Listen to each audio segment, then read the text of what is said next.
Hello and welcome to the Philippines. Traveling overseas can be a great adventure, can also be a bit of a challenge. Some countries are much more welcoming of you depending upon where you're from. Every country has different restrictions and opportunities and privileges in other countries depending upon the diplomatic relationship. I have made 3 trips into the Philippines, and that is you get a visa on arrival at customs. They stamp your passport.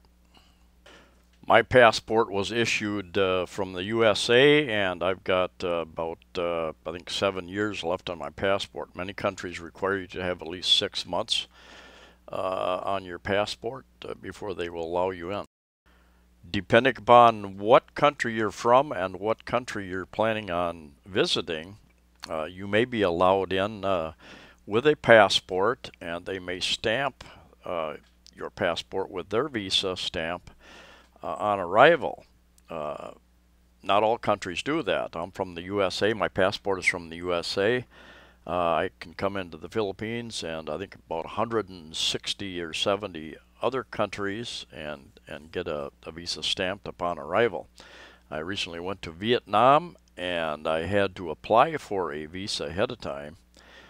And you can either do that through a embassy or consulate, or I did it online. It's what's called I believe it's a visa on arrival. I had to apply for and get approval and print out my paperwork and bring my approved paperwork letter to the airport that I landed on, and they had a copy also of that, and they stamped my passport at that time. Good place to start your search in your travels is Wikipedia, I've found. Keep in mind that laws and rules can change quickly for different countries, depending on their diplomatic relationship. And things online are not necessarily up to date. As Abraham Lincoln once said, just because you see it on the internet doesn't mean it's true. But anyway, I'm going to go over some things I found on Wikipedia. Visa requirements for United States citizens and not citizen nationals. Entry restrictions as of October 9th, 2018. We could travel to 186 countries and territories without travel visa or with a visa on arrival. And we rank 5th in terms of travel freedom after Austria, are tied with Austria, Luxembourg, Netherlands, Norway, Portugal, and UK. And here's a map that makes it look a little bit easier, spells it out. Visa-free access. Here we are in the Philippines over here. And then they have a list of by country also whether visa is required. Many countries require you to have at least 6 months left on your passport before it expires for you to come into their country. So keep that in mind. If you have a passport that is expiring in the next year or so, you might really consider upgrading that and getting issued a new one.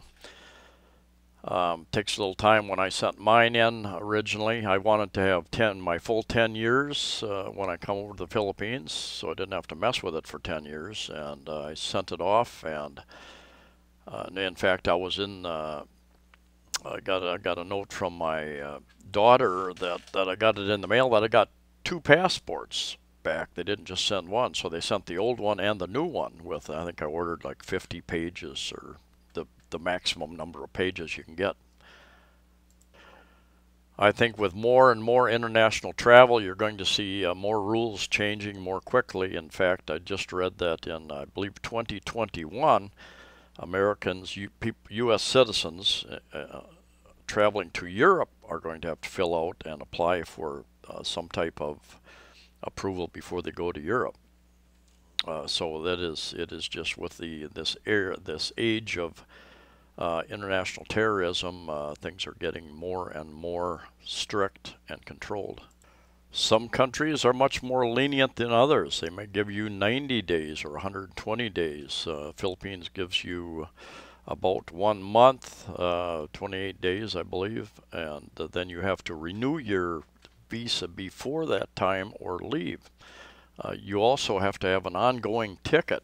Usually the airline that where you're flying from out of the U.S. or wherever won't allow you on that plane coming to the Philippines unless you show them an ongoing ticket before the first 30 days is up. And some countries do that to ensure that you don't just drop into their country and then become a welfare case. They want to know that you have the money to leave their country as well.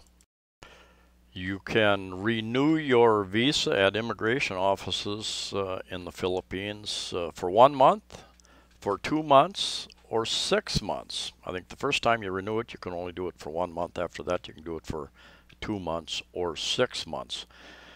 If you leave before you've been in the Philippines for 6 months, there are no additional requirements.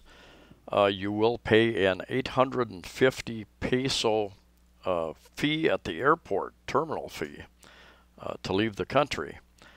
That's about 17 US dollars, I believe. So you need to have that cash on you. Other than that, there are no other requirements. If you stay in the Philippines over 6 months, 6 months or over, you're required to go through what's called an exit clearance interview, and that basically you fill out a form, you take it to immigration, it costs you 500 pesos or $10. And they just basically do a background check. Took me about 1 hour to get it done. They check to see if you have any criminal complaints against you, to see if you have any debts you haven't paid, things like that. And they could hold you if you don't go through that. They could fine you if you show up at the airport with a ticket ready to leave and you haven't gone through that. They could hold you and fine you and wait till they get that accomplished. I do not know of any other countries, especially in Southeast Asia, that have the exit clearance type requirements. My friends who live in the other countries, maybe you can inform us.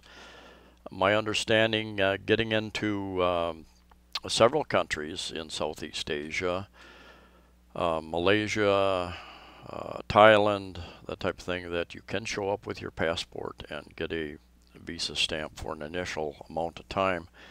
30 days probably. There again, I'm not sure the details. I did read about some of it online, but I'm not going to post it all here because I'm not sure how accurate it is.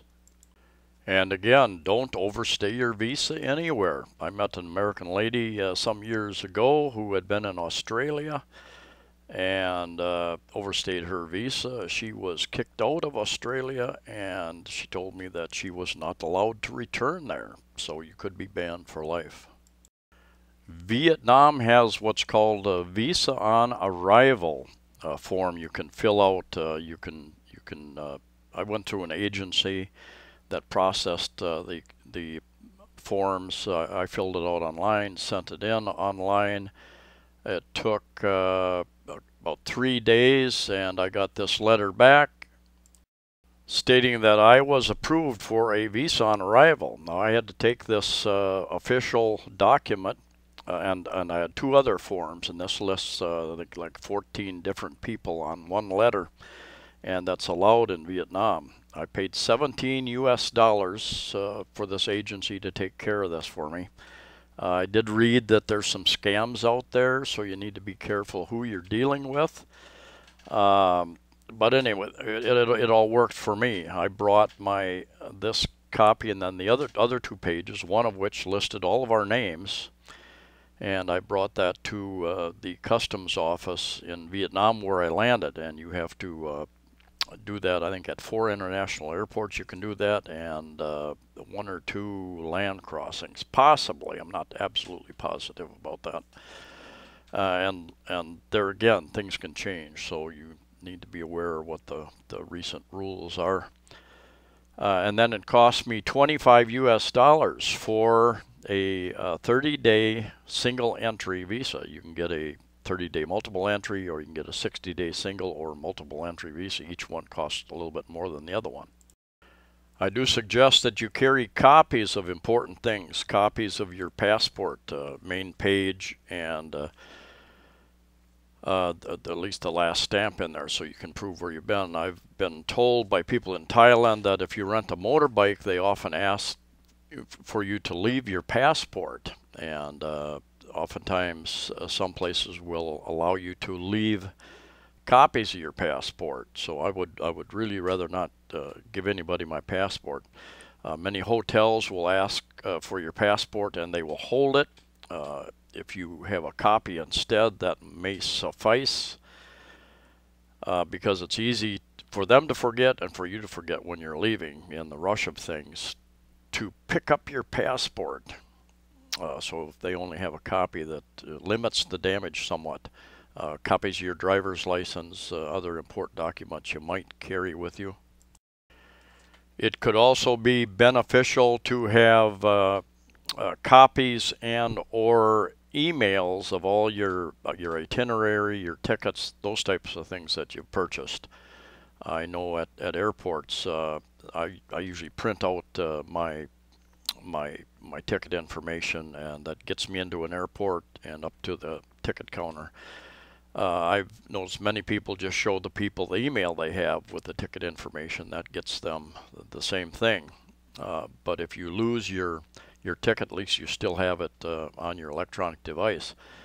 Strongly suggest that you have that password protected, so if you do lose it or it's stolen, they can't get into your personal information. I did have one other interesting experience actually coming back into the Philippines. I did not have any issues leaving Vietnam, any extra costs, those types of things, except that I was traveling midnight flights and got very little sleep for a couple of days. But anyway, coming back into the Philippines, going through customs, and the guy looked at it, because I've been here 3 years, and I've had a couple of 6-month extensions and many 2-month extensions, so I've got a lot of Philippine stickers in my passport. And he looked at me and paged through my many pages of Philippine stickers, and he looked at me and he said, "You've already been here a long time. How much longer are you going to stay this time?" And I kind of, that surprised me. I didn't really have an answer for him. A year or two maybe. And he went and talked to somebody else, and I mentioned to him, "Hey, I've got a YouTube channel. I promote the Philippines." And then they seemed to be happy about the whole situation anyway. You can get a more permanent Philippine visa by either depositing about $10,000 US in a bank, or investing about $10,000 either in a condominium, property, business, those types of things. I may do that at some point in time, maybe in the coming year. I do like the Philippines. I do want to travel other countries, but the fact that you've got English-speaking people, and they've got to be the absolute friendliest people in the world in general. You know, they will interact with you, and you know, the level of English varies greatly. So communication even here can be challenging at times, but the fact that they will look at you and smile and greet you, that means a lot. You know, we all go to different countries for different reasons, different priorities, different comfort levels. Many people love different countries in Southeast Asia. Many people love Central and South America, or places back in their own country. They found a cheaper place in a rural town, maybe a college town, something like that, back in their own country to retire to. Anyway, I hope that helps you just a little bit. Just be aware and research the requirements if you're traveling to other countries. They can change, and it can mess you up, can cost you a lot of money if you don't do it properly. Thank you for watching. Please like, please subscribe, please share the video. Safe travels to you all wherever you're at, and we'll see you next time.